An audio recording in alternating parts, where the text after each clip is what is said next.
Hello बच्चों, बेटा कक्षा तीसरी में हिंदी के अंतर्गत हम पढ़ेंगे बहादुर बिट्टो। बेटा ये आपका जो पाठ है, पाठ 5 है, पेज नंबर 34 पे। बहुत ही मज़ेदार, बहुत ही अच्छी कहानी है ये एक। इसमें क्या होता है, एक किसान होता है और उसकी बीवी का नाम होता है बिट्टो, इसीलिए पाठ का नाम है बहादुर बिट्टो। एक दिन किसान ने कहा कि मैं खेत में हल चलाने जा रहा हूँ, ठीक है। तो एक शेर ने आकर कहा, किसान किसान मुझको अपना बैल दे दो वरना मैं तुमको खा जाऊंगा। बिट्टो ने जब ये सुना अपने पति से, तो उसने कहा तुमने क्या कहा। किसान ने कहा, मैंने कहा तू यहीं रुक, मैं घर जाकर अपनी गाय लेकर आता हूँ। तू बैल खा लेगा तो हम भूखे मर जाएंगे, क्योंकि गाय को खा लेगा तो कोई बात नहीं, बैल खा लेगा तो खेत में काम कैसे करेगा। यह सुनकर जो उसकी बीवी थी बिट्टो, उसको बहुत गुस्सा आया। उसने किसान को फटकारा, कहा घर की गायें शेर को तुम खिला दोगे तो मैं शर्म नहीं आती। अगर गायें चलेगी तो ना घर में दूध रहेगा ना लस्सी, बच्चे किसके साथ खाना खाएंगे। तभी बिट्टो को एक तरकीब सूझी। उसने क्या कहा कि तुम खेत में जाओ और शेर को कहो, मेरी बिट्टो तुम्हारे खाने के लिए घोड़ा लेकर आ रही है। किसान डरता डरता गया और उसने कहा, शेर राजा, गायें तो मरियल सी है, मेरी बीवी तुम्हारे लिए एक मोटा ताज़ा घोड़ा लेकर आ रही है। तो बिट्टो ने सिर पर एक बड़ा सा पगड़ बांधा, हाथ में दराती ली और घोड़े की सवार होकर चल पड़ी। तो जब वो खेत के पास पहुंची तो जोर से चिल्लाई, अरे किसान, तू तो कहता था तूने 4 शेरों को फंसा रखा है, यहाँ तो सिर्फ एक है, बाकी कहाँ गए। और घोड़े से उतरकर शेर की तरफ बढ़ने लगी और कहने लगी, अच्छा कोई बात नहीं, चल एक ही शेर काफ़ी नाश्ते में। इतना सुनकर शेर डर गया, ये तो मुझे मार देगी, और वो वहाँ से भाग गया, ठीक है। यह देखकर बिट्टो बोली, देखा इसे कहते हैं हिम्मत। किसको बोली थी? अपने घर वाले को, किसान को, कि उसके कहने से शेर उसकी बातों को सुनकर डर कर भाग गया। उधर भूख के मारे शेर की आंतें चटपटा रही थी। एक भेड़िए ने पूछा, महाराज क्या बात है, आप उदास दिखाई दे रहे हो। तो शेर ने उसको बता दिया कि एक राक्षसी से पाला पड़ा और वो रोज़ 4 शेर खाती है, आज मैं तो बच के आया हूँ। जब वो भेड़िया था वो इस सारे बातों को, सारे मंजर को देख रहा था। तब उसने शेर को कहा, महाराज वो तो बिट्टो थी जिसको आपने राक्षसी समझ लिया, वो तो शेर किसान की पत्नी है। किसान ने आपको बेवकूफ़ बनाया, ना आपके हाथ गाय आई, ना घोड़ा आया और ना बैल आया। ये सुनकर शेर को गुस्सा आ गया। वो दोबारा गया, किसके भड़काने पर? भेड़िए के भड़काने पर। उसने लेकिन भेड़ियों को कहा, चलो मैं जाता हूँ, लेकिन तुम एक काम करना, तुम अपनी पूंछ मेरी पूंछ से बांध लो, ठीक है। दोनों जने पूंछ बांधकर चल पड़े। उन्हें देखते ही किसान फिर डर गया। वो घर गया और बताया अपनी घरवाली बिट्टो को कि फिर से आ गए वो, अब भेड़िए के साथ आया है। तो बिट्टो फिर से नहीं घबराई। उसने भेड़िए को जाके कहा, क्या रे भेड़िए, तू तो कल अभी वादा करके गया था तू अपनी पूंछ से 4 शेर बांध कर लाएगा, और तू तो एक ही लाया है, वो भी मरियल सा। भला इससे मेरा क्या होगा, मेरी भूख थोड़ी मिटेगी। यह कहकर बिट्टो आगे बढ़ गई। अब शेर को डर लगा। उसने समझा, वैसे ऐसा था नहीं, कि भेड़िए ने उसके साथ धोखा किया है, और वो वहाँ से फौरन भाग गया। भेड़िया बहुत चिल्लाया, बहुत चीखा, लेकिन शेर ने उसकी एक बात न सुनी, तेजी से भागता रहा। किसान और बिट्टो आराम से रहने लगे, क्योंकि उन्हें पता था अब शेर उनके खेत की तरफ कभी भी नहीं आएगा। थी ना मज़ेदार कहानी। तो आपका पहला प्रश्न है, कहानी में कौन कौन से जानवर आए? गायें, बैल, है ना, शेर, भेड़िया, ठीक है, घोड़ा। तो इनके नाम लिख देंगे। 5 आए हैं यहाँ पर, हमारे सामने ऑप्शन है 4। आप 4 लिख दीजिएगा या 5 लिख दीजिएगा। हो गया पहला प्रश्न। गाय, घोड़ा, शेर और भेड़िया, और इसमें बैल भी आया था, आप चाहें तो बैल भी लिख सकते हैं। अगला है, दिए गए जानवरों में से सही तालिका में लिखो जंगली जानवर जो बेटा जंगल में पाए जाते हैं, घरेलू जानवर या पालतू जानवर जिनको हम अपने घर पे पालते हैं। तो देखिए, गाय को हम पालते हैं, पालतू जानवर, कुत्ता भी पालते हैं, पालतू, बैल पालतू, लोमड़ी हमारी जंगली है, भेड़िया भी जंगली है, शेर भी जंगली, चीता भी, हिरण भी, खरगोश को लोग पालते हैं, हाथी जंगली है बेटा, ठीक है। बहुत कम लोग हाथी को पालते हैं, लेकिन हम जंगली में लिखेंगे। ऊँट को पालते हैं, भालू भी जंगली है, बंदर जंगली है, भेड़ को पालते हैं, बिल्ली को पालते हैं, लंगूर भी जंगली है। इस तरह से इनको अलग अलग लिखते हैं। ठीक है बेटा, जंगली जानवर हैं आपके लोमड़ी, भेड़िया, शेर, चीता, हिरन, हाथी, भालू, बंदर, लंगूर। और पालतू हैं गायें, कुत्ता, बैल, खरगोश, ऊंट, भेड़, बिल्ली। ठीक है, आगे चलें। अगला है निम्नलिखित प्रश्नों के उत्तर एक वाक्य में दीजिए, मतलब एक लाइन में देने हैं। किसान की बीवी का क्या नाम था? किसान की बीवी का नाम बित्तो था। गाय हमें क्या देती है? गाय हमें दूध देती है।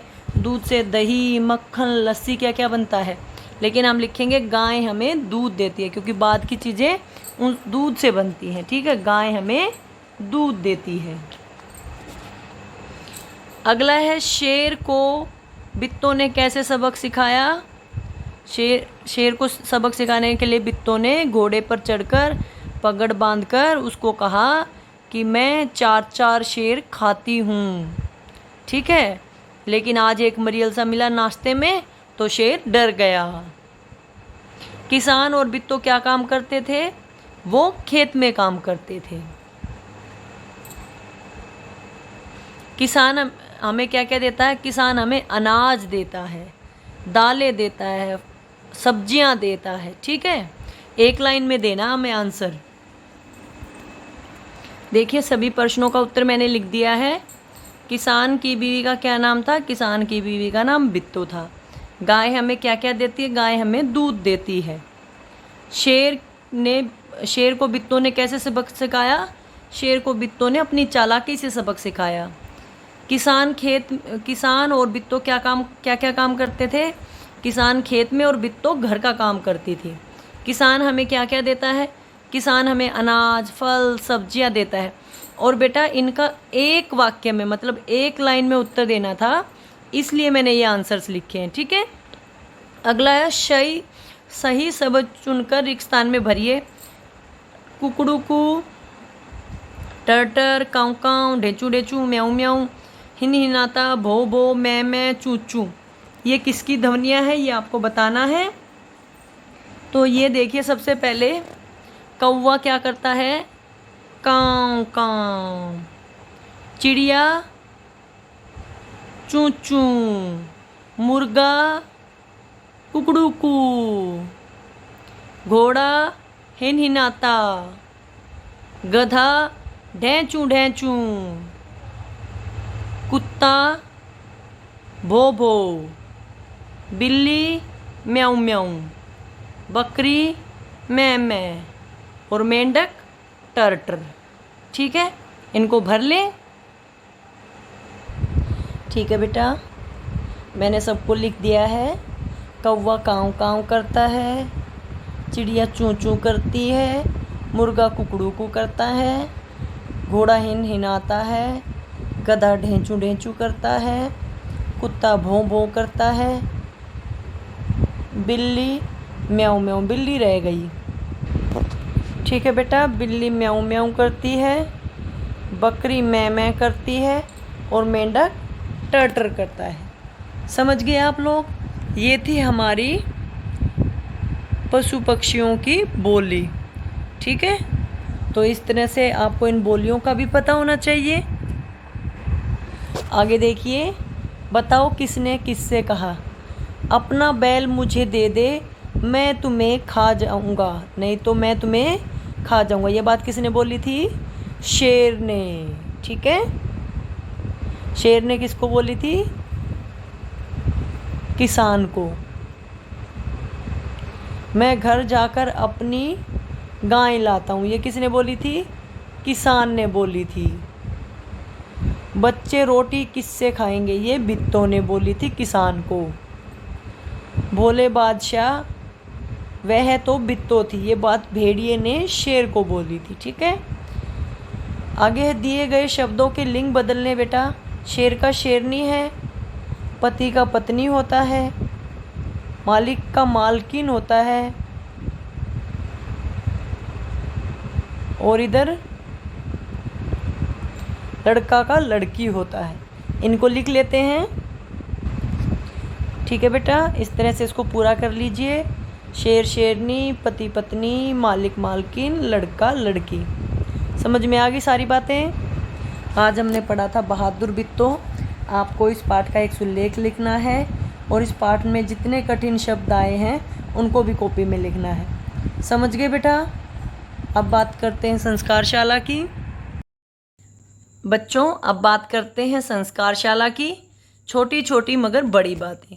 9 अगस्त को नागासाकी दिवस है बेटा। नागासाकी में एक जगह है जापान में। 9 अगस्त 1945 को संयुक्त राज्य अमेरिका ने, अमेरिका का नाम सुना ना, उसने जो नागासाकी है वो कहाँ है, जापान में, वहाँ पर दूसरा बम गिराया था और उस बम को फैटमैन के नाम से जाना जाता है। किस नाम से जाना जाता है बेटा? फैटमैन के नाम से। हिरोशिमा पर परमाणु बम बारी के 3 दिन बाद इसे गिराया गया। पहले जो अमेरिका ने बेटा वहाँ पे गिराया था हिरोशिमा में, और उसके बाद कहाँ गिराया? नागासाकी में। उसके जो हिरोशिमा थी जगह, जापान में ही है वो भी, उसके 3 दिन बाद इसको गिराया था बेटा। ठीक है, तो उसकी याद में, क्योंकि वहाँ पे जो परमाणु बम गिराया था उसकी वजह से वहाँ पे काफ़ी नुकसान हुआ था, उसकी याद में ये 9 अगस्त को नागासाकी दिवस मनाया जाता है। ठीक है, आज का सुविचार है आर शेनॉन के अनुसार, बर्बाद समय का अर्थ है बर्बाद जीवन। जितना आप ये मान लीजिए अपना समय खराब कर रहे हो ना, आप अपनी ज़िंदगी बर्बाद कर रहे हो। जितना समय का सदुपयोग करोगे जीवन उतना ही अच्छा होगा आपका। ठीक है, इसीलिए समय बर्बाद ना करके अच्छे अच्छे काम करो, पढ़ाई करो मन लगा के खूब। ठीक है बेटा। क्या खाना पीना है? बारिश के मौसम से संबंधित फल। देखिए बेटा, बारिश का मौसम के अंदर फल का कोई विशेष महत्व ये नहीं है कि ये बारिश में ही मिलेगा। फल तो सदाबहार होते हैं। ठीक है, या तो सर्दी के होते हैं या गर्मी के होते हैं। लेकिन क्या खाना आप, जो बारिश के मौसम चल रहा है इसमें केला, नाशपाती, आड़ू, जामुन इत्यादि। ठीक है, ये फल खाने हैं। गतिविधि क्या है? गर्मी, सर्दी, बरसात की ऋतु के फलों का चार्ट बनाना है। आपको ये पता करना है गर्मी में कौन से फल मिलते हैं, सर्दी में कौन से मिलते हैं, और बरसात के मौसम में कौन कौन से फल मिलते हैं। ठीक है, तो जो फलों का है वो चार्ट बनाना है। कॉपी में भी बना सकते हैं, अगर चार्ट बाजार से लेकर चार्ट बनाना चाहें तो वैसे भी बना सकते हैं, नहीं तो कॉपी में एक लिस्ट बना लीजिए, गर्मी में मिलने वाले, सर्दी में मिलने वाले, और अब जो चल रहे हैं वो उनको बरसात के बता दीजिएगा। ठीक है, क्या खेलना है? परिवार के साथ पहेली बूझो। आपको नई नई पहेलियाँ सीखनी है और वो परिवार के लोगों से पूछनी है। ठीक है, आपकी दैनिक दिनचर्या वही है बेटा। पहला है माता पिता के अभिवादन करके दिन की शुरुआत करें, प्रतिदिन स्नान करें, दांतों को दिन में 2 बार ब्रश करें, खूब पानी पिएं, संतुलित आहार लें, अपने चेहरे को छूने से बचें, हाथों को बार बार धोएं, अपना गृह कार्य समय पे पूरा करो। और किसको भेजना है? अपनी टीचर को। ठीक है, इसको भूलोगे नहीं। ठीक है बेटा, वीडियो अच्छी लगे तो लाइक कीजिए, शेयर कीजिए, कमेंट कीजिए, मुझे बताइए वीडियो आपको समझ में आई या नहीं आई। मेरे चैनल को सब्सक्राइब कीजिए। ठीक है बेटा, अब बात कर लेते हैं लास्ट पॉइंट, भारत के स्वतंत्रता के 75वें वर्ष पर की जाने वाली गतिविधि। स्वतंत्रता से संबंधित कोई भी नारा लिख के अपने अध्यापक को भेजना आप लोगों को। तो मैं आपके लिए कुछ नारे लाई हूँ, देखिए यहाँ पे हैं 4 नारे, इनमें से कोई एक, सिर्फ एक आपको अपने टीचर को भेजना है। पहला है, हम आज़ादी का, इस आज़ादी का यही है नारा, पूरे विश्व में भारत बने महान ऐसा वतन हमारा। ठीक है, इस आज़ादी का यही है नारा, पूरे विश्व में भारत बने महान ऐसा वतन हमारा। पहला हो गया। दूसरा है, स्वतंत्रता दिवस का यह प्यारा दिन जिसे देशवासी मनाते हैं सारा दिन। ठीक है, स्वतंत्रता दिवस का यह प्यारा दिन जिसे देशवासी मनाते हैं सारा दिन। अगला है, जिस दिन का हमको रहता है बेसब्री से इंतज़ार, वो है हमारा स्वतंत्रता दिवस का त्योहार। जिस दिन का हमको रहता है बेसब्री से इंतज़ार, वो है हमारा स्वतंत्रता दिवस का त्योहार। आओ मिलकर झूमे गाएं, साथ मिलकर स्वतंत्रता दिवस का यह त्योहार मनाएं। आओ मिलकर झूमें गाएं, साथ मिलकर स्वतंत्रता दिवस का यह त्योहार मनाएं। ठीक है, कोई एक नारा कॉपी में लिखकर भेजना है बेटा। ठीक, उम्मीद करती हूँ वीडियो आपको समझ में आ गई होगी। वीडियो देखने के लिए आपका बहुत बहुत धन्यवाद।